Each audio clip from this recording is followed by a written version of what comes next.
In the quiet village of Tambesa, top deep within the arms of the earth and far from the chaos of the cities, lived a woman named Lomi. Her life was marked not by years, but by hardships. Days rolled into each other like waves of dust, and each one left her a little more worn, a little more forgotten. She owned nothing but her name, Lomi, and a small crumbling hut that looked more tired than she did. Its mud walls cracked like old skin. The thatched roof sagged low, barely able to keep the wind out, and when it rained, it wept with her. Her clothes were no better. Threadbare, patched more times than she could count. They hung from her bones like faded memories, too loose in some places, too tight in others, stitched together with hope and desperation. But Lomi walked. Every single morning, long before the cock crowed, she rose from her mat, a thin piece of cloth that barely softened the cold of the earth. She would fetch water from the far-off stream, balancing heavy clay pots on her head with quiet grace. Then she swept compounds, washed clothes, cooked in homes that weren't hers, and worked on farms that would never feed her. And after all that, she came home, tired, dirty, and still hungry. Her belly knew hunger like a second language. And her heart.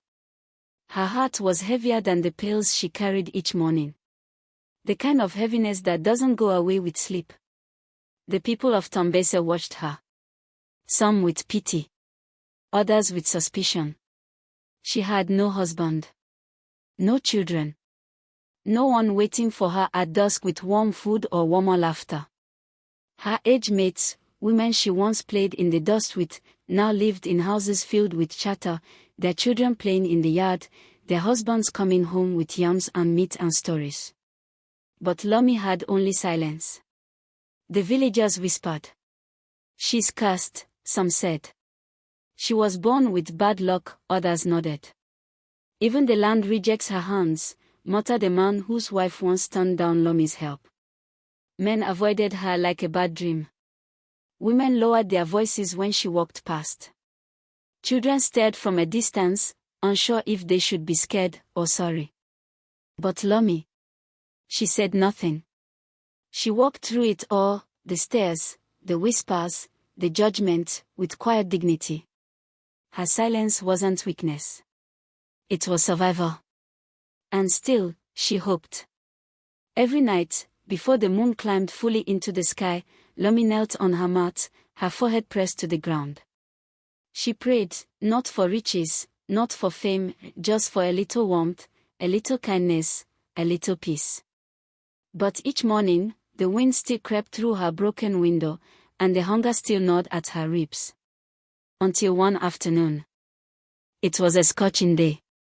The kind of day where the air trembled, and the sun pressed down on the village like a punishment. Lomi, with her small bundle of laundry tied in an old wrapper, made her way to the river. The path was dry and cracked, the grass sparse and thirsty. Dust clung to her ankles. Sweat rolled down her back. But she didn't complain. This was normal. She reached the river, its surface shimmered like hot silver. The water was low, but still moving, still alive. She knelt by the bank, dipped her clothes into the current, and began to scrub. Her fingers were rough and calloused. Her hands moved on their own, her eyes lost in thought. She didn't notice the footsteps at first, soft, measured, almost like a breeze. When she finally turned, her heart skipped. Standing there, just a few steps away, was a woman. Not a village woman. No. This woman was different. She looked like she had stepped out of a dream. Her clothes flowed like river water. Her skin glowed like she'd never known hard labor. Gold shimmered at her wrist and neck, but it was her eyes, calm, piercing, and unreadable, that held Lomi still. And then the woman smiled. A soft, strange smile. Not cruel. Not kind. Something else. "I've been watching you," the woman said. Her voice was smooth, like honey over hot tea. "I know what you've been through." Lomi blinked. Her mouth moved, but no words came out.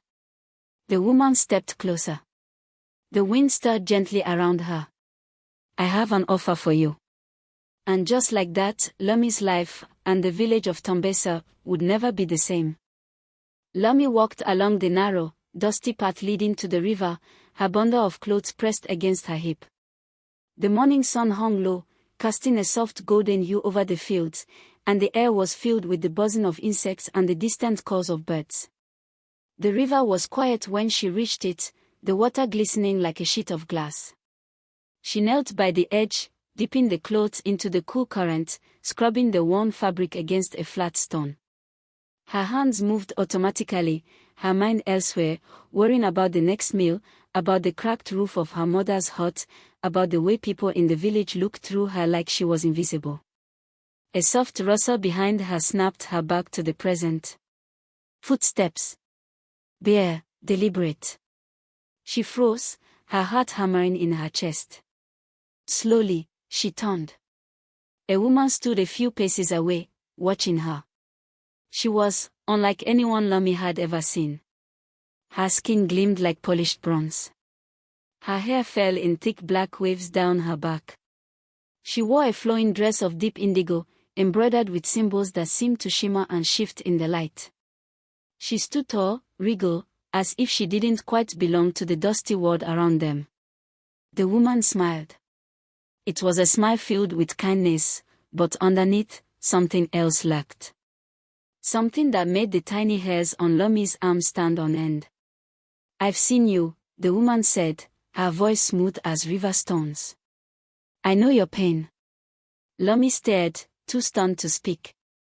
The woman took a graceful step closer, her bare feet barely making a sound on the earth.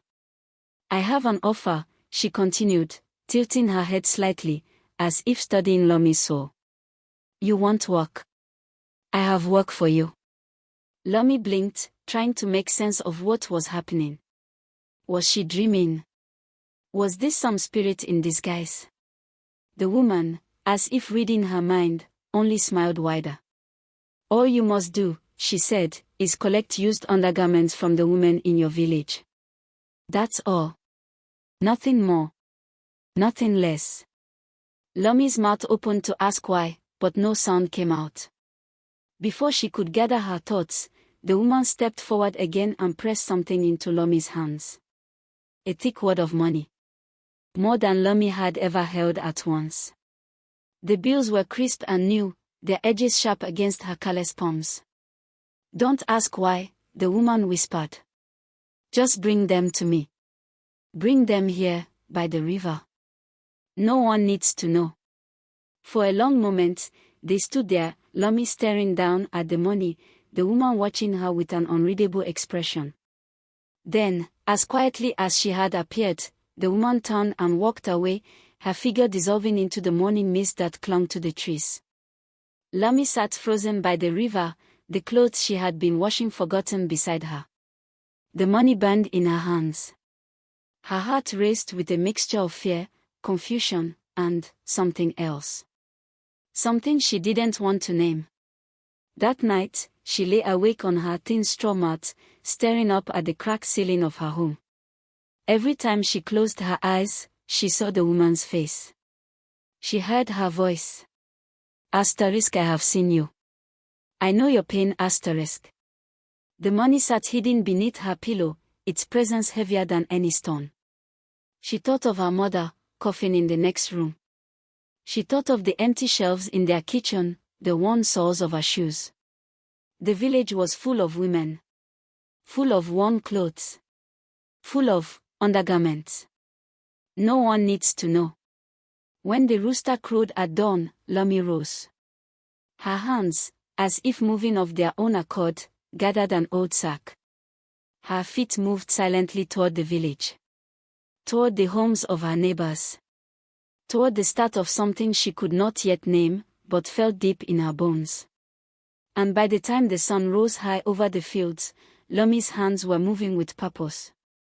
The next morning, Lummy did something she had never dared before. She took a portion of her earnings and went to the traders who lined the dusty roads outside Tombesa. There, she bought shiny new bowls, colorful plastic buckets, and small trinkets that glittered in the sunlight. Her hands trembled slightly as she paid, the heavy coins clinking in her palm. When she returned to the village, she moved from door to door, balancing her goods on her head and carrying a practiced smile on her face. "Good day, Mama," she would say sweetly. "Will you trade old clothes or worn items for a new bowl? A fresh bucket?" The women of Tambesa were eager. Many believed Lomi was finally starting a business of her own, something small but honorable. They praised her for her ambition, delighted by the idea that one of their own was rising through honest work. They handed her shirts faded from many washings, cracked shoes, threadbare wrappers, and unknowingly, hidden among them, the very thing Adoma truly wanted. Undergarments. Tattered bras. Worn slips. Faded underpants. Items of no value to anyone but Lomi and the strange woman by the river.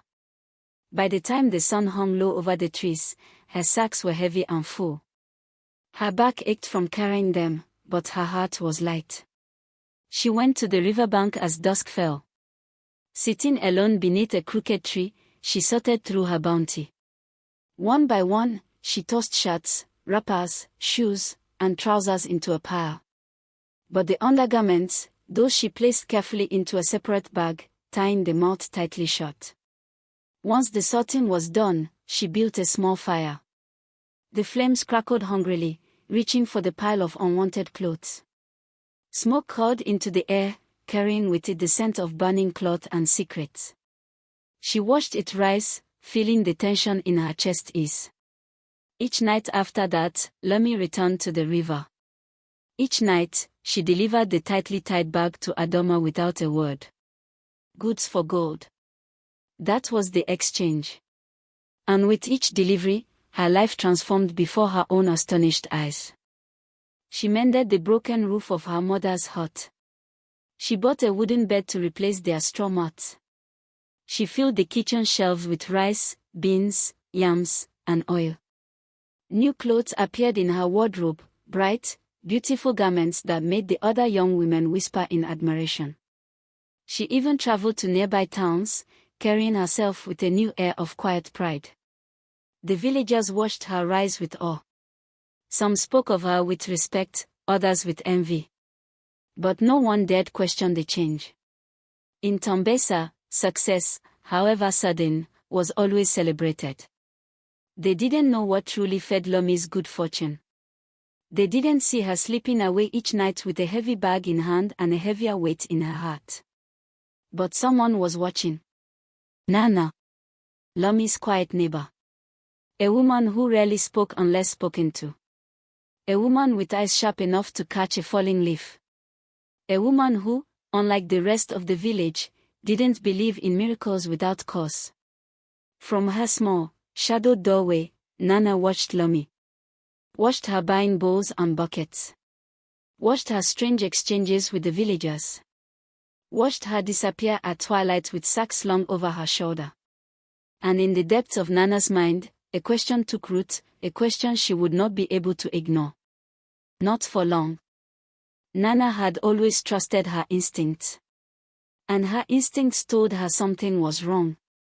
Night after night, she watched from the shadows of her small porch. Each evening, just after the last rooster crowed and the village settled into sleep, Lomi would slip out of her home, a heavy sack slung over one shoulder.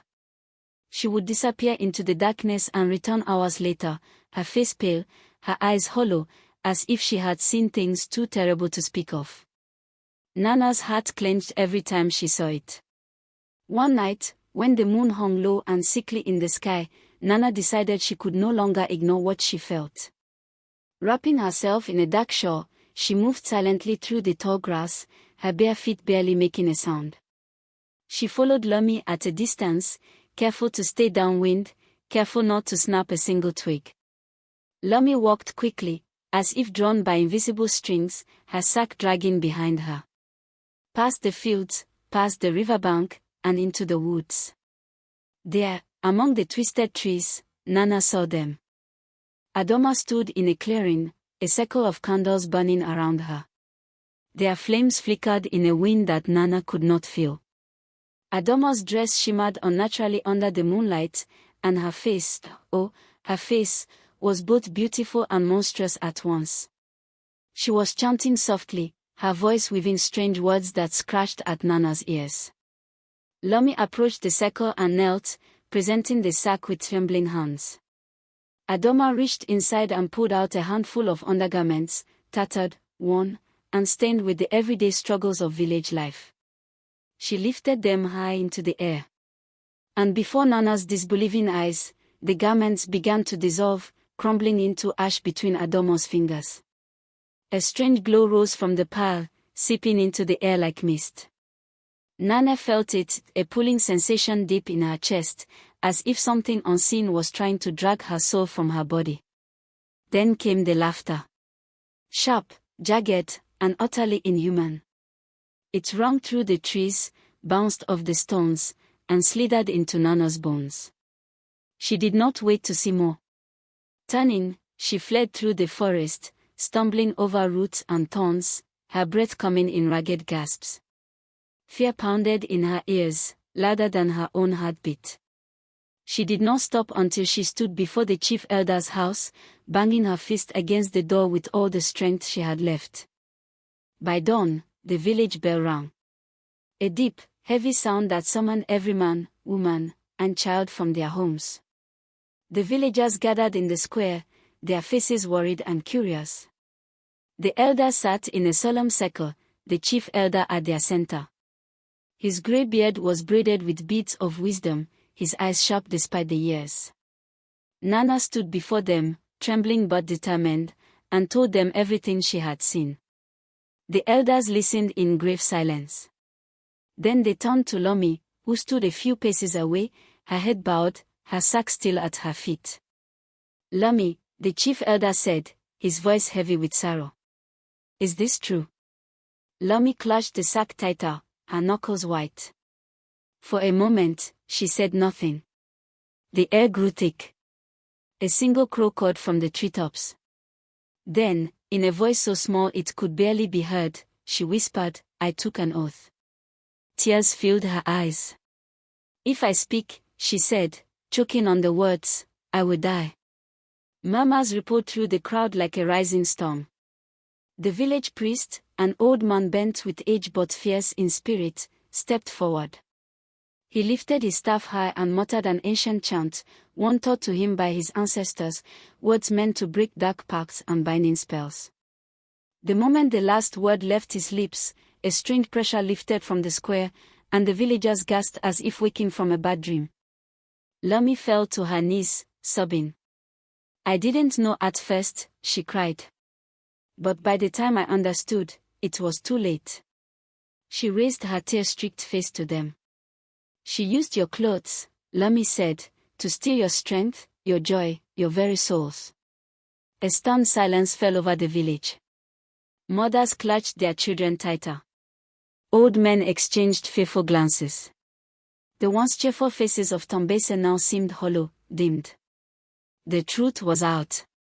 But even as the sun rose higher over the village, a heavy sense of dread remained. For they all knew. Adoma was still out there. And she was not finished yet. That night, as the moon climbed high and painted the village in silver light, the people of Tambesa gathered again, this time with purpose burning in their hearts.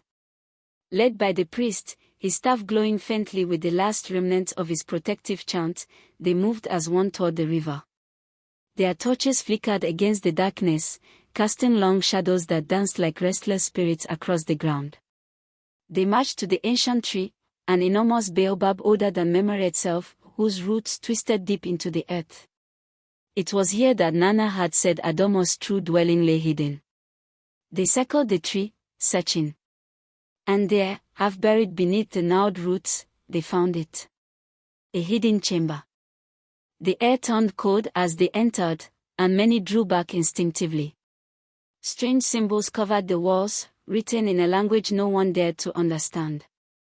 Bones, both human and animal, were stacked neatly in corners.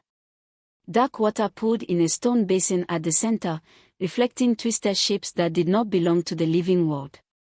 The stench of rot and sorrow clung to everything. And there, crouched by the black pool, was Adoma.